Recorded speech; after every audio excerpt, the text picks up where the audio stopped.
believe that every child should get a special gift for Christmas that they requested. So we've got a form that we fill out for them. So we make the contact. We tell them there's no judgments. We're just here to help you through this season. And we get a list of the main toys the children want.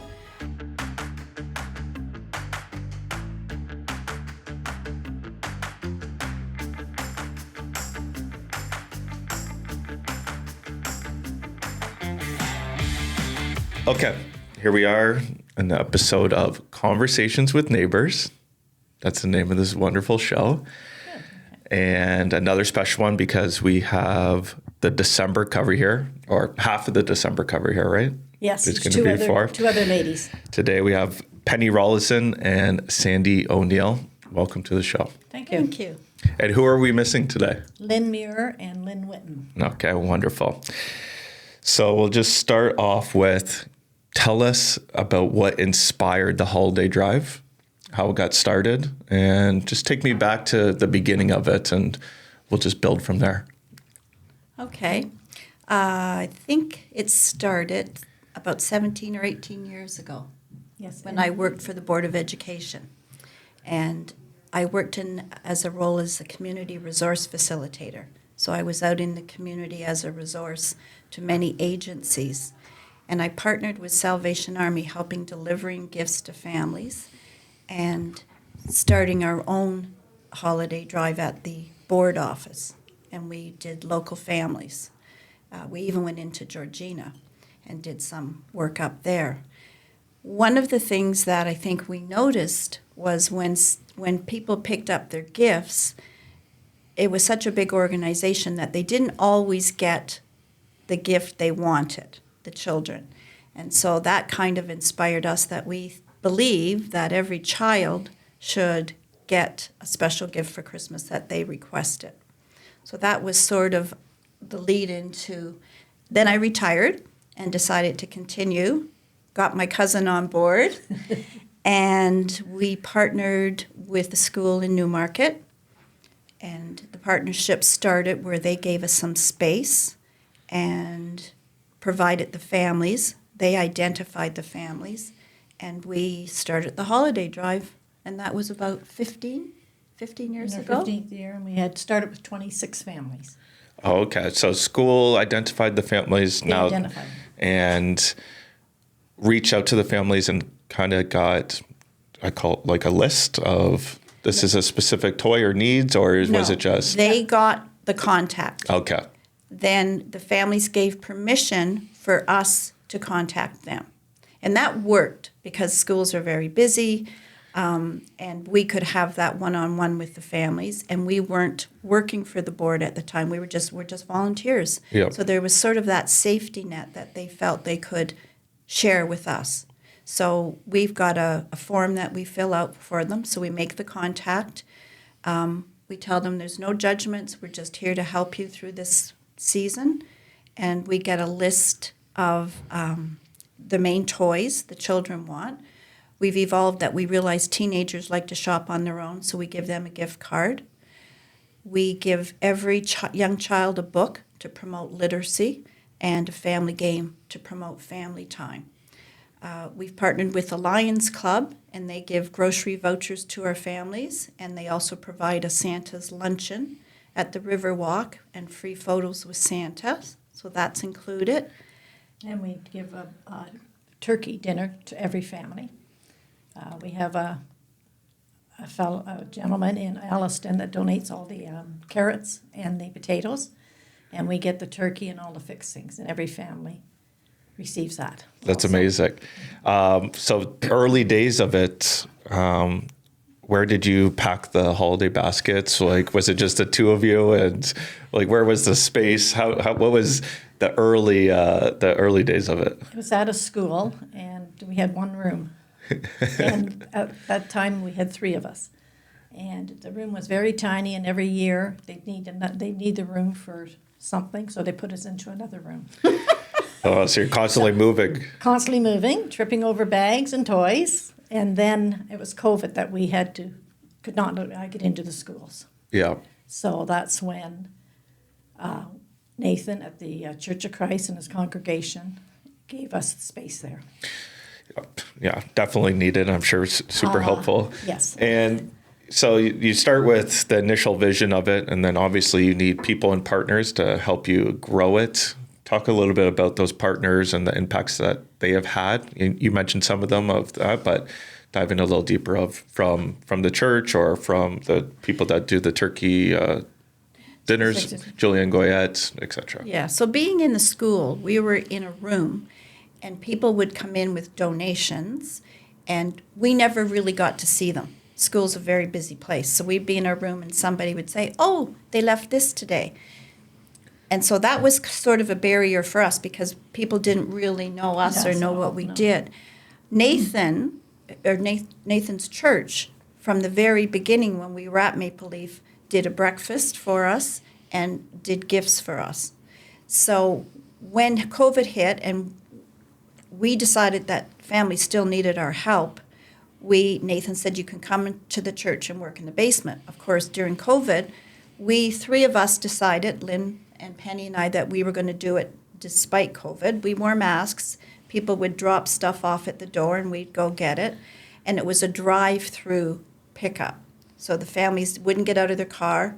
Our husbands would just take the basket and put it in their trunk. So there was no break in service for the families.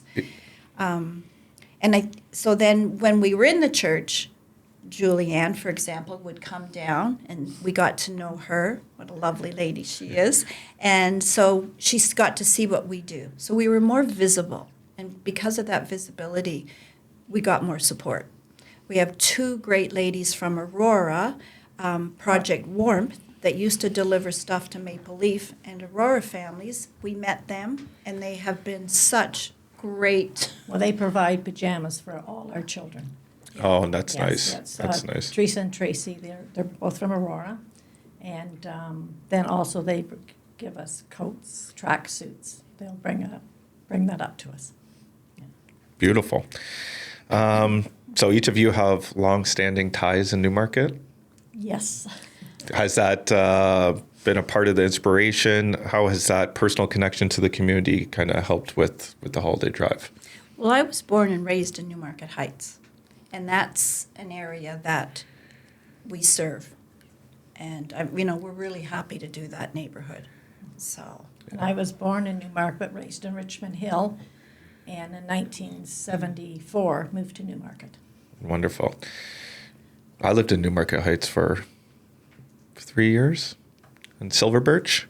That's where I live. Really? 262 Silver Oh, Birch. 186 Silver Birch. I loved it. I absolutely loved it. I had this, I call the branding of that area, but I grew up in Queensville, small little neighborhood, kids running around, all that. And then I've lived in a couple different places, and I didn't really see that until I went back on Silver Birch, where there's lots of kids running around and cruising around the neighborhood. Obviously, some negative things, but overall positive, especially Silver Birch. What a wonderful street that was. I'll agree with that. It was absolutely, I had great neighbors too, and wonderful. So, obviously doing great things, and you must feel or experience some impactful stories. Could you share some memories over the years of that, without getting into too many personal details unless that's it, but of some impactful stories of this? Obviously, on a macro, you could do the math of, this many baskets and this, and over this many years, it's a big, big number. But I think sometimes the personal touch and the story is good for people to hear. We've had so many testimonials. I'll share a few, and then you can. I think for us, this year especially, talking to families that are the working poor, realizing that they are working as hard as they can to support their families, and there's just not enough money to pay for groceries because food insecurity is huge, and their rent. We've seen a lot of people displaced in Newmarket Heights by their owners. We've had families. One story that I will share is a grandmother whose daughter, their house was on fire. And so that year, we did Christmas for them. And the next year, they were in a better place, and that grandmother came and delivered gifts for us. So pay it back, kind of. We have a lot of people. I think our philosophy is we're all just one job away, Yep. one separation or divorce, one illness. Did I say job? Yeah, from poverty. From poverty. It can happen to anybody. Yeah, like We're not unique. yeah, it's everyone's for the most people are living on pretty thin margins of like where inflation goes up and now your weekly groceries have gone up 30% and your rent has gone up 30% too, but the pay has stayed the same. That margin right there is what is separating where you had a house and food and then all of a sudden 6 months later you don't have a house and food, right? I think there is a little bit of perception of like, oh, the people in need, it's like homeless people, but really the majority is people that are out there have jobs and are working hard, but sometimes the math doesn't math, and a good scenario goes bad real quick. And I think that message needs to get out there, Yeah. that it is a lot of people who are really doing the best they can with the skills they have. Yeah. And sometimes they don't have the skills they need for parenting, but, we've always believed that the kids deserve a Christmas. Definitely. And talk about volunteers and other businesses too. How can people get involved with the initiative, and how can they help support? What's the best way for people to support? Well, they go through the school to find out about us. And once we have the contact, then we call them, or we'll just have people drop in. We'll get a phone call. We've heard all about you, and they'll give us donations. And it could be donations, sponsoring families, gift cards, and they could do that for us. And it's all word of mouth. Mm-hmm. That is how and every year it gets better and better. We've got a lot of support. Mm-hmm. And I think when we invite people in and they see us in action, I think that really helps them understand what we do. Yeah. Right. Well, hopefully you get the neighbor paper effect. I'm sure we will. And that's one thing that I have learned doing this is there's a lot of amazing people doing amazing things that are kind of under the radar, even if it's bigger and bigger and bigger. But there's a lot of people out there that need to be more aware and just need to be told of all these good things that are happening and people that are running amazing initiatives like that. That's something that's lucky for us that we get a lot of exposure to. Your paper is doing that. Yes, yeah. Bringing everybody to the front. Yeah, and just sharing good news. So what's the future goals looking ahead? Just, continue to grow out? We've expanded already. This past September, we did a back-to-school drive. We thought we would try it, and it was very successful. So that's going to be an annual event. Yes. Where we had clothing, school supplies, backpacks, and they could come and just help themselves. And we found with this, the children came with their parents, and there was a barbecue for them also. And the children got to pick what their backpacks. They got to nice. pick their clothes, which is we really like, because at Christmas now, next Thursday, we're having a free shopping day for families.